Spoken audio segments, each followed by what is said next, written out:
Hello Virgo, Sun, Moon, Rising, and Venus signs. Kamusta kayo? Sana po'y nasa mabuti kayong kalagayan. Welcome back po sa Star Tarot. At kung bago kayo rito, welcome din po kayo. Please subscribe, like, share my videos, and leave me a comment kung nakaresonate po kayo. Thank you. So Virgo, first card po ninyo, we have knowledge. Seek knowledge. Ayan. So baka may kailangan kayong i-research. May kailangan kayong alamin, ipagtanong sa mga taong merong expertise regarding that, kung ano man ano man ito na impormasyon na kailangan ninyong matutunan or malaman. Alright? So, what else? We have celebration. Let go and have fun. Okay? Release mo muna yung mga tension. I-release mo muna yung mga worries na yan. 'Di ba? At kayo ay makipag-celebrate. Release anything na nagpapaano sa inyo, nagpapagulo ng isip mo, nagbabother sa'yo. Let go mo muna yan at mag-celebrate ka. Makipag-celebrate ka. O pwede kasi na meron ditong mga a-attendan kayo. Pwedeng may imbitasyon kayo para sa mga kasalan, may mga party, birthdays, mga ganyan, anniversary, fiesta. Fiesta, ano na ngayon season 'di ba? Lalo na sa mga probinsya, fiesta season na ngayon. So, yan, baka meron mga mag-iimbita sa'yo sa mga ganong okasyon. Okay? So, have fun! So, by the way, maraming salamat for subscribing. And if you haven't subscribed yet, subscribe na kayo. And also, maraming salamat din for not skipping the ads. Malaking bagay yan sa akin. And also, please click the join button sa baba ng video kung gusto niyo na mag-join kayo sa membership. Thank you. So, sus, ayan, Virgo.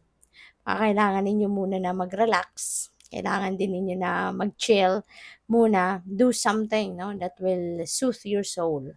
Kumbaga, whatever it is that will make you happy, ano ang pwedeng makapagpasaya ng sarili mo, do it. Okay? Depende, no? Kasi iba-iba tayo, iba-iba yung definition ng happiness para sa atin, iba-iba yung definition ng soothing na experience sa bawat isa sa atin. So kung ano sa tingin mo ang makakapag-soothe ng inyong soul, then do it. Alright? What else? We have dreams. So, maari na in the next couple of weeks, meron kayong mga panaginip. No? Maraming mapapanaginipan. So, pay attention dyan sa mga napapanaginipan ninyo. Kung ano man ang mga elements na makita ninyo sa inyong panaginip, make sure na, at saka kung ano naalala ninyo, pagising ninyo, make sure na you write them down on paper.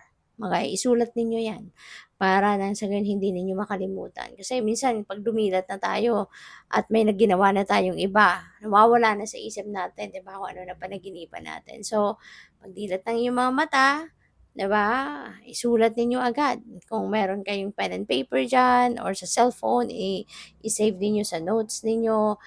Yun, before you do anything. Para nang sa gayon, intact pa sa isip ninyo kung ano yung napanaginipan ninyo, 'di ba?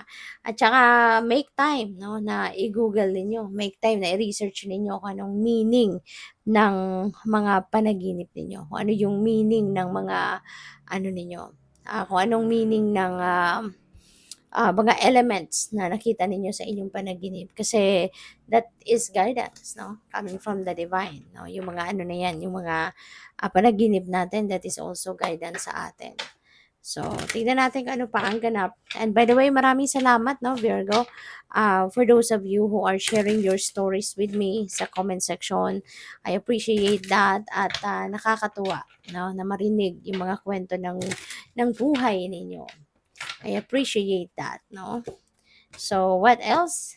We have 5 of Wands. Ayan. So, Virgo, pwedeng internal conflict ito. Pwedeng merong mga impormasyon na nasasagap kayo na maaaring nagbabother sa isip ninyo. Pwedeng ganon. Pwede rin dito na merong mga kumukontra sa'yo.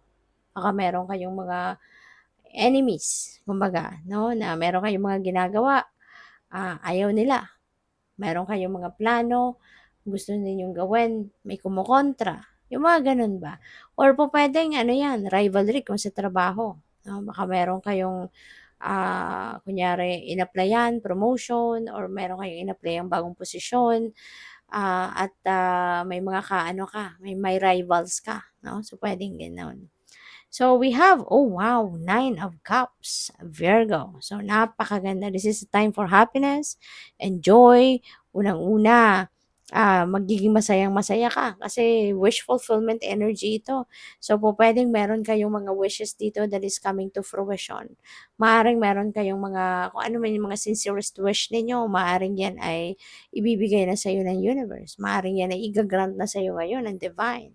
Kaya talagang you have all the reason to be happy. You have all the reason to be joyful, 'di ba? And for sure, grateful ka din, no? So this is also a time for abundance, for prosperity. Kasi ano din ito eh, blessings, no? Maraming blessings ang pwedeng dumating at ang blessings natin. It could be anything. It could be money, 'di ba? It could be friends, it could be happiness, yung gano'n, no? So depende sa inyong sitwasyon. But yes, punong-puno ito ng kasiyahan, no, na period na 'to sa buhay ninyo. Pupuwede rin ang iba sa inyo will be falling in love sa ngayon. Kung kayo ay single pa, baka magka-jowa na kayo, no? So, we have Page of Pentacles, ang swerte ninyo pagdating sa pera. So, this is really good. Good luck sa'yo.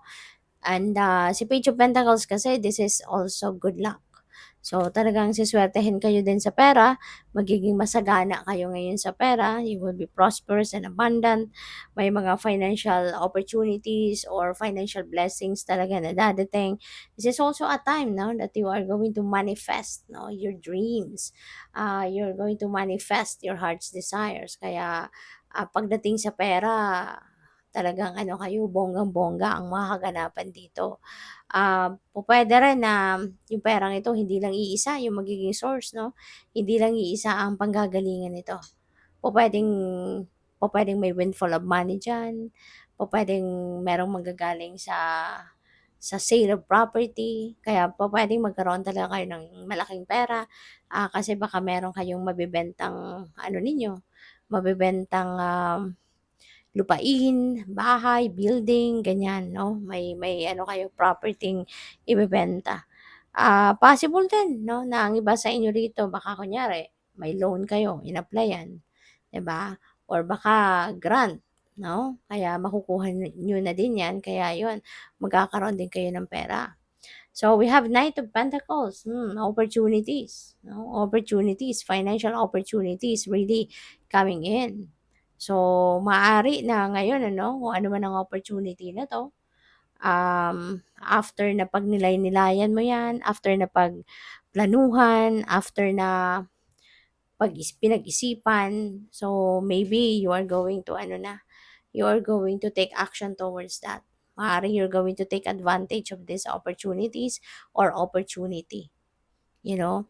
So, yun, feeling ko dito, yung kung ano man ang opportunity na ite-take advantage ninyo sa ngayon, that is something na kung saan magkakaroon kayo ng pagkakataon na makapag-establish kayo ng inyong kaperahang aspeto dito. Feeling ko this is an